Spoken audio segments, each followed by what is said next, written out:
प्यारे साथियों, आप सभी का स्वागत करता हूं अपने एमआरएस स्टडी परिवार के इंजीनियर प्लस में।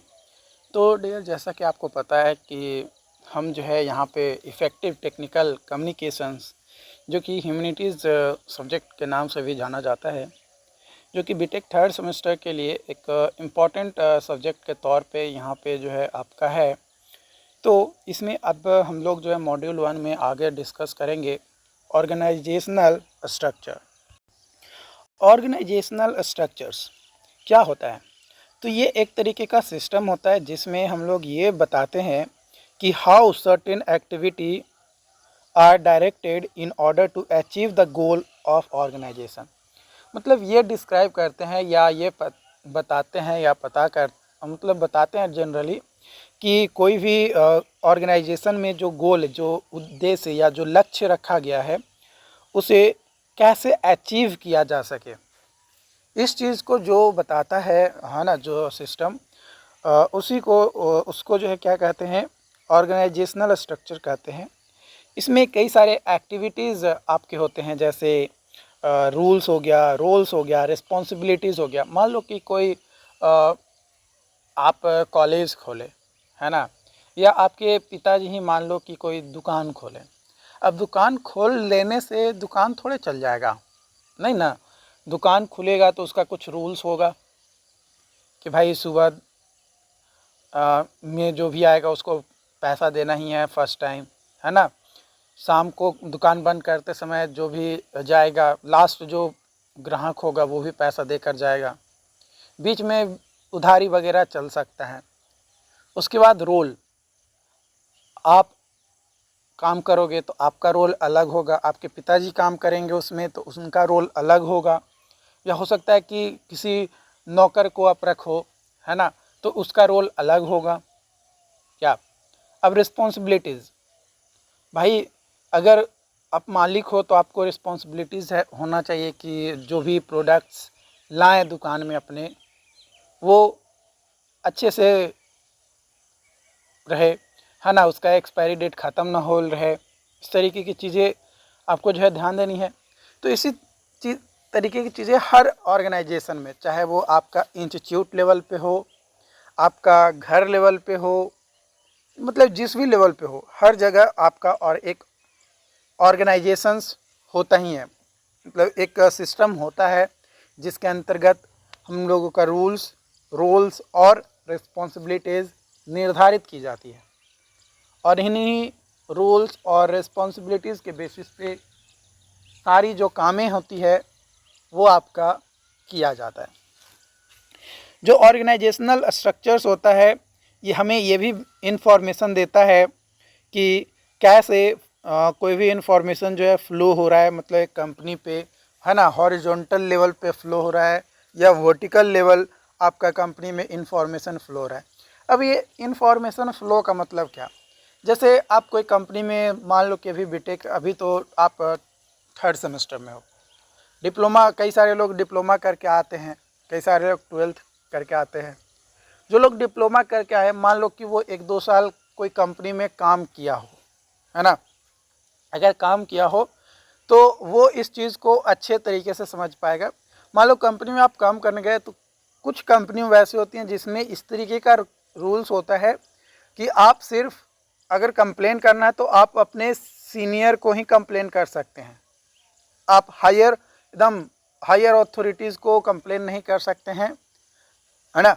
और कुछ ऑर्गेनाइजेशन ऐसे होते हैं जिसमें क्या होता है कि आपको अगर कोई शिकायत है, कोई भी कंप्लेन करना है, तो बिना सीनियर को बताए, है ना, बिना कलीग को बताए आप डायरेक्टली हायर अथॉरिटीज़ के पास जाकर कंप्लेन कर सकते हैं, कंप्लेन रेज कर सकते हैं। तो इस तरीके की चीज़ें आपका जो है देखने को मिलता है। तो ये भी जो है हमें ऑर्गेनाइजेशनल स्ट्रक्चर्स में ही पता चलता है कि भाई हमारा जो कम्युनिकेशन यानी जो इन्फॉर्मेशन फ्लो का जो लेवल है वो किस तरीके का है ना, किस डायरेक्शन में जो है इंफॉर्मेशन फ्लो हो रहे हैं, ये चीज़ें जो है हमें पता चलती है। टाइप्स ऑफ ऑर्गेनाइजेशनल स्ट्रक्चर्स अगर बात किया जाए तो ये आपका होता है functional structures, diversional structures, multi-diversional structures, flat ट्रेची स्ट्रक्चर्स और मैट्रिक्स स्ट्रक्चर। तो ये टोटल 5 तरीके के जो है आपके ऑर्गेनाइजेशनल स्ट्रक्चर्स जो है देखने को मिलता है। तो ये जो स्ट्रक्चर्स है वो क्या बताता है आपको, तो एक एक्टिविटी बताता है कि भाई किस तरीके से हमें अपने ऑर्गेनाइजेशन के अंदर जो गोल है हमारा उसे अचीव किया जा सके। ओके, उसके बाद आता है डॉक्यूमेंट डिज़ाइन। डॉक्यूमेंट डिज़ाइन जो है वो भी एक तरीके का लॉजिकल असिस्ट करता है कि किस तरीके से डॉक्यूमेंट को डिज़ाइन किया जाए ताकि उसका इफ़ेक्टिव यूज किसी भी ऑर्गेनाइजेशन के लिए किया जा सके। मान लो कि आप ही कंपनी खोले, अब आप रूल्स बनाने के लिए बैठे हो। अब आप रूल्स बनाने के लिए बैठे तो रूल्स ऐसा बनाओगे ना जो कि सभी पे लागू हो, सभी को एक समान देखे। आप डिस्क्रिमिनेसी के साथ तो कोई रूल्स नहीं बनाओगे, और बनाओगे तो वो कंपनी आपका ज़्यादा दिन टिक नहीं पाएगा। तो रूल्स आपको जो है सभी को देखते हुए बनाना पड़ता है। तो वही है डॉक्यूमेंट डिज़ाइन कि वो आपको असिस्ट करता है लॉजिकल डिज़ाइन ऑफ डॉक्यूमेंट के लिए, ताकि आप अपने गोल को क्या कर सके, अचीव कर सके। Dissertations should also have a logical design, and so this briefly examines the form of documents and discuss way of mapping this design onto physical fire structures. Document design is the process of choosing how to present all the basic document elements. Your document's message is clear and effective. Obviously जो भी आप document design करेंगे उसका जो message होना चाहिए है ना, उसमें जो चीज़ें लिखी होनी चाहिए वो क्लियर और इफ़ेक्टिव होना चाहिए, सभी पे वो लागू होना चाहिए। Okay, when document is well design, जब डॉक्यूमेंट जो है वेल डिज़ाइंड होगा, जो रीडर्स होगा वो आसानी से जो है जो भी इंफॉर्मेशन उस डॉक्यूमेंट के अंदर होगा उसे समझ पाएगा और ईज़िली और जल्दी उसको जो है कवर अप कर पाएगा, है ना। मान लो कि हम यहाँ पे जो है बुक आपका पब्लिश किए, अब बुक का लैंग्वेज बहुत ज़्यादा टफ रख देंगे, क्या वो आप पढ़ पाइएगा? नहीं। वो तो उसे पढ़ने के लिए आपको तो ज़रूरी है भाई कि आपके ही लैंग्वेज में वो चीज़ें हो। तो ये चीज़ें हैं। ओके, तो मतलब जो लैंग्वेज है वो भी इजी होना चाहिए और वेल डिज़ाइंड होना चाहिए ताकि किसी को पढ़ने में समझने में कोई दिक्कत ना हो। A strategy to improve organization, organization को इम्प्रूव करने का स्ट्रैटेजी, सबसे पहला make use of human resources. The human resources development of any company plays a key role in organizational effectiveness of company.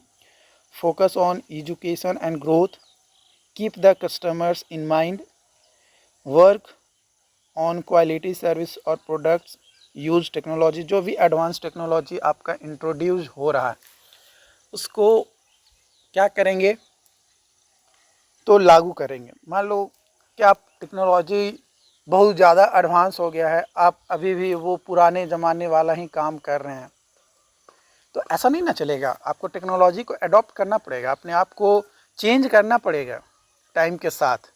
तो आपको टेक्नोलॉजी को अडॉप्ट करना पड़ेगा, यूज करना पड़ेगा टेक्नोलॉजी को। ओके, तो इस तरीके से आप अपने ऑर्गेनाइजेशन को क्या कर सकते हैं, इम्प्रूव कर सकते हैं।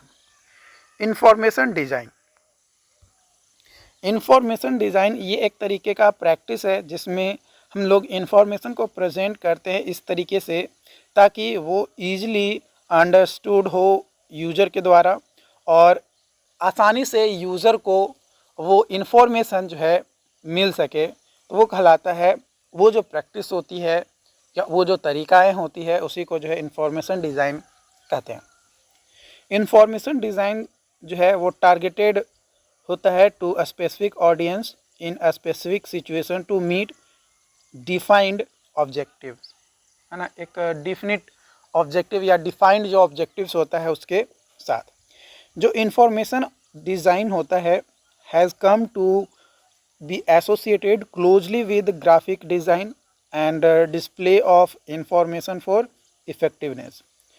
जो इंफॉर्मेशन डिज़ाइन होता है overlaps significantly with experimental and environmental graphic design specially in presentations of information on signage, visual display, interpretative graphic, exhibitations. ये सारी चीज़ें जो है हमारा मतलब जो इंफॉर्मेशन डिज़ाइन है उसमें कई सारी चीज़ें जो है आपका इंक्लूडेड होता है, ताकि आप एक इंफॉर्मेशन को बेटर तरीके से मतलब सही तरीके से आप क्या कर सके, प्रेजेंट कर सके, दिखा सके, बता सके लोगों को कि भाई आपको इस तरीके से इंफॉर्मेशन है। जैसे आप देखो ना, अभी जो थर्ड सेमेस्टर में आप लोग गए हो, कई सारे लोग कोचिंग इंस्टीट्यूट खोज रहे होंगे, कई सारे लोगों को मिल गया होगा, कई सारे लोगों को नहीं मिला होगा। आपको मैं बता दूं, आज से हाँ 3 साल पहले 2020 में जब मैं फर्स्ट टाइम जो है बीटेक का सेमेस्टर का वीडियोस जो है बनाना स्टार्ट किया था, तो उसमें बहुत कम वीडियोस थे अवेलेबल अकॉर्डिंग टू सिलेबस। तो कई सारे लोग जो है हमें सराहे, कई सारे लोगों ने बोला भी कि यार क्या बता रहे हो, पहले खुद तो सही से समझ लो। तो देखो, कोई भी चीज़ें जब पहली बार होती है तो उसमें थोड़ी बहुत गलतियाँ, या हो सकता है कि मैंने बहुत गलतियाँ की हो, बट धीरे धीरे मैंने कोशिश किया अपने आप को इम्प्रूव करने की। और आज मैं, ऐसा नहीं है कि आज मैं परफेक्ट हो गया या आज मैं बहुत अच्छा हो गया, नहीं ऐसा नहीं है, बट हाँ पहले से काफ़ी ज़्यादा सुधार हुई है, चाहे समझाने की तरीका में हो, चाहे बताने की तरीका में हो, चाहे नोट्स में हो, सारी चीज़ें में जो है मॉडिफिकेशंस ज़रूरी है। बोला जाता है ना, बदलाव ज़रूरी है। अब टॉपिक बात करेंगे, जो अगला है वो है आपका प्रिंट और ऑनलाइन मीडिया। देखो, प्रिंट और ऑनलाइन मीडिया से इससे कई बार क्वेश्चन जो है डायरेक्टली पूछ दिया जाता है कि भाई आप डिफरेंस बताओ कि प्रिंट मीडिया और ऑनलाइन मीडिया में क्या डिफरेंसेस हैं। कई बार पूछ देता है आपके सेमेस्टर एग्ज़ाम्स में, तो इसे आप ज़रूर कंसिडरेबल आप इसको लेकर चलना। ओके, तो यहाँ पे आपका जो है फर्स्ट पॉइंट है, प्रिंट मीडिया जो है पेपर बेस्ड होता है, बट ऑनलाइन मीडिया जो है डिजिटल प्लेटफॉर्म उसका होता है। Print media physical copy distribute किया जाता है, ऑनलाइन मीडिया में इंटरनेट का एक्सेस से काम चल जाता है। जो प्रिंट मीडिया होता है इसमें प्रिंटिंग में डिले होने के कारण से कई बार इंफॉर्मेशन लेट भी जाती है, बट ऑनलाइन मीडिया में इंस्टेंट बस टाइप किए, इंटर मारे, पब्लिश हो गया। जो ऑडियंस होता है प्रिंट मीडिया का वो लिमिटेड होता है, क्योंकि लोकल रीडर्स ही सिर्फ इसमें होता है, बट ऑनलाइन मीडिया में जो है ऑल ओवर इंडिया या ऑल ओवर वर्ल्ड, मतलब ग्लोबल रीच जो है यहाँ पे देखने को मिलता है। प्रिंट मीडिया जो है ये स्टैटिक कंटेंट इसमें होता है, लेकिन ऑनलाइन मीडिया में इंटरेक्टिव मल्टीमीडिया मतलब कंटेंट आपको जो है देखने को मिलता है। प्रिंट मीडिया में आपका लंबा टाइम लगता है कोई भी चीज़ों को पब्लिश और अपडेट करने में, बट आपका ऑनलाइन मीडिया में आपको जो है रियल टाइम न्यूज़ और अपडेट्स जो है मिलते हैं। जो प्रिंट मीडिया का जो कॉस्ट होता है और प्रोडक्शन का, डिस्ट्रीब्यूशन का, वो थोड़ा बढ़ जाता है, बट जो आपका ऑनलाइन मीडिया होता है उसका मिनिमम डिस्ट्रीब्यूशन कॉस्ट आपका होता है। जो फिजिकल स्टोरेज की रिक्वायरमेंट होती है प्रिंट मीडिया के लिए, लेकिन ऑनलाइन मीडिया के लिए ऐसा कोई भी चीज़ें ज़रूरी नहीं होते, उसके लिए बस डिजिटल स्टोरेज और आर्चिविंग की ज़रूरत पड़ती है। जो ऑनलाइन मीडिया है वो डिस्प्ले एड्स, स्पॉन्सर्ड कंटेंट आपके होते हैं, बट प्रिंट मीडिया में सिर्फ डिस्प्ले एड और क्लासिफाइड कुछ एड्स होते हैं। जो कि प्रिंटेड फॉर्म में होती हैं। प्रिंट मीडिया में पेपर कंजम्पशंस होता है और जो कि कई बार एनवायरनमेंट को भी जो है इम्पैक्ट करता है। बट अगर बात किया जाए ऑनलाइन मीडिया की तो ये किसी तरीके का एनवायरनमेंट इम्पैक्ट नहीं करता है, क्योंकि इसमें ज़्यादा जो है पेपर वगैरह की ज़रूरत नहीं पड़ती है और ये मिनिमम या कम से कम एनवायरमेंटल इम्पैक्ट को जो है आपका करता है। ओके, उम्मीद करते हैं कि आज का सेशन आपको समझ में आया हो। कल मॉड्यूल 1 से रिलेटेड मतलब अगली जो अपकमिंग वीडियोस होगी उसमें हम लोग जो है क्वेश्चंस कुछ करेंगे जो कि आपके लिए ज़रूरी होगा, सही होगा, वो हम आप लोगों के साथ शेयर करेंगे। Thank you.